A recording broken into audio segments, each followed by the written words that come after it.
ఒక్కసారి కొమ్మూరి గోల్డ్ కి కాల్ చేయండి. తాకట్లో ఉన్న మీ బంగారాన్ని విడిపించి మార్కెట్ ప్రైస్ కి వాళ్ళు కొనుక్కుని మిగతా డబ్బులు మీకు ఇచ్చేస్తారు. హాయ్, వెల్కమ్ టు మనం టీవీ. అమెరికా, ఇజ్రాయెల్, ఇరాన్ పై విరుచుకుపడుతున్నాయి. సో ఇలాంటి నేపథ్యంలో ఒక వ్యక్తిని చూసి ఇప్పుడు ఇజ్రాయెల్ అమెరికాకి దడ పుడుతోంది. ఆపరేషన్ ఎపిక్ ఫ్యూరీ ప్రారంభమైన తొలి రోజు Iran supreme leader Ayatollah Ali Khamenei మరణించారు. అయినప్పటికీ ఇరాన్ నాయకత్వం చాలా స్ట్రాంగ్గా ఉంది. సో ఈ దాడులకు ఇరాన్ ప్రతీకారం తీర్చుకుంటుంది, దెబ్బకు దెబ్బ తీస్తుంది. ముఖ్యంగా గల్ఫ్ దేశాలైన Saudi Arabia, UAE, Kuwait, Bahrain, ఖతర్లోని యుఎస్ మిలిటరీ బేస్లను టార్గెట్ చేస్తూ ఇరాన్ దాడులు గట్టిగా చేస్తుంది. ఇదే కాకుండా ఆయా దేశాల్లోని గ్యాస్, చమురు క్షేత్రాలపై విరుచుకుపడుతుంది డ్రోన్లతో. సో మరోవైపు చమురు రంగానికి కీలకమైన హార్మోజ్ జలసంధిని కూడా ఇరాన్ మూసేసింది కంప్లీట్గా. సో దీని ద్వారా ప్రపంచంలో ఇంధన సంక్షోభం మొదలైంది. అండ్ ఇలా యుఎస్, ఇజ్రాయెల్ భీకర దాడుల ముందు ఇరాన్ నిలవలేదని అంతా అనుకున్నారు. కానీ ఇరాన్ మాత్రం చాలా తీవ్రంగా ప్రతిఘటిస్తుంది.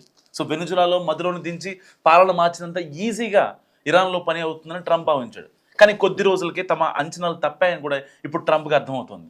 30 లక్షల డ్రోన్లతో 30 కోట్ల విలువైన సంపదని వాళ్ళని మొత్తం డిస్మాకిల్ చేస్తున్నారు. అయితే ఇంతలా అమెరికా, ఇజ్రాయెల్ను విసిగిస్తున్న వ్యక్తిగా మొహమ్మద్ అలీ జఫారీ పేరు తెచ్చుకున్నారు. సో ఎవరి అలీ జఫారీ? ఇరాన్ వ్యూహకర్తగా జఫారీ దాడుల్ని పెంచుతున్నారు.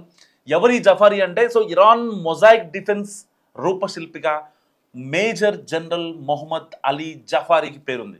2007 నుంచి 2019 వరకు ఇరానియన్ రెవల్యూషనరీ గార్డ్స్ కార్ప్స్ యొక్క కమాండర్ ఇన్ చీఫ్గా పనిచేసిన ఇస్లామిక్ విప్లవం తర్వాత ఇరాన్లోని కుర్దిస్తాన్ ప్రావిన్స్లో పనిచేస్తున్న జఫారీ ఆ తర్వాత ఈ రెవల్యూషనరీ గార్డ్స్లో చేరాడు. దేశం తమ అగ్రనాయకత్వాన్ని కోల్పోయిన ఇరాన్ తన పోరాటాన్ని చేస్తుంది. అగ్రనాయకత్వం చనిపోయినా పోరాటం ఎలా చేయాలనే దానిపై ఇరాన్ సైనిక సిద్ధాంతాన్ని రూపొందించారు.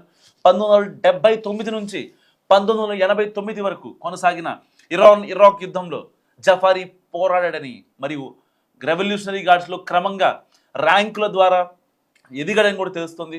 1992లో అతను గార్డ్స్ గ్రౌండ్ ఫోర్సెస్ మొత్తానికి కమాండర్గా బాధ్యతలు స్వీకరించాడు. So elite revolutionary guards unit అయిన సౌరల్లాకు నాయకత్వం వహించే బాధ్యతను కూడా చేపట్టారు. 2005లో జఫారీ రెవల్యూషనరీ గార్డ్స్ యొక్క సెంటర్ ఫర్ స్ట్రాటజిక్ స్టడీస్ డైరెక్టర్గా ఆయన అపాయింట్ అయ్యారు.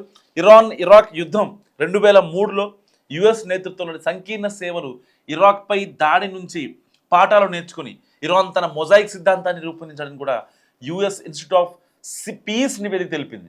సో జఫారీ తర్వాత 2007లో రెవల్యూషనరీ గార్డ్స్ యొక్క కమాండర్ ఇన్ చీఫ్గా కూడా ఆయన అపాయింట్ అయ్యారు.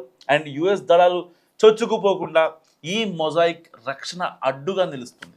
సో మొజాయిక్ రక్షణ అంటే ఏంటంటే, మొజాయిక్ డిఫెన్స్ అనేది ఒక ఇరాన్ సైనిక రక్షణ. ఎవరి దేశాలకి వాళ్ళకు ఉంటాయి కదా, అలాగా. సో దేశ ప్రధాన నాయకత్వం చనిపోయినా క్షేత్రస్థాయిలో సైన్యం మొండిగా చాలా మొండిగా పోరాడేలా దీన్ని రూపొందించారు. సైన్యంలో ఆందోళన లేకుండా చిన్న చిన్న ముక్కలుగా విభజించారు. అధికారం మొత్తం ఒకరి చేతిలో ఉండదు. ప్రతి ప్రాంతానికి, ప్రతి యూనిట్కు స్వయం ప్రతిపత్తి ఉంటుంది. సో స్వయంగా నిర్ణయాలు తీసుకునే శక్తి కూడా ఉంటుంది.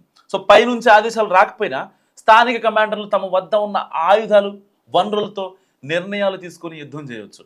సో ఇది ఎలా పనిచేస్తుందంటే, ఇరాన్ తన దేశాన్ని 31 ప్రావిన్షియల్ కమాండ్స్గా విభజించింది.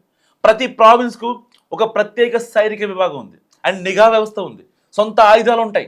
రెవల్యూషనరీ గార్డ్స్ కావచ్చు, బసీస్ మిలిషియా అండ్ రెగ్యులర్ ఆర్మీ ఇవన్నీ కూడా కలిసి పనిచేస్తాయి. దేశ రాజధాని టెహ్రాన్లో ప్రధాన కార్యాలయం ధ్వంసమైనా సరే మిగిలిన 31 విభాగాలు దేనికదే స్వతంత్రంగా గెరిల్లా యుద్ధాన్ని కొనసాగిస్తాయి. తక్కువ బలంతో ఎక్కువ కాలం శత్రువుల్ని వేధించడం ఈ యొక్క గెరిల్లా యుద్ధం కాన్సెప్ట్. చిన్న చిన్న దాడులతో శత్రువు అలసిపోయేలా చేస్తుంటారు.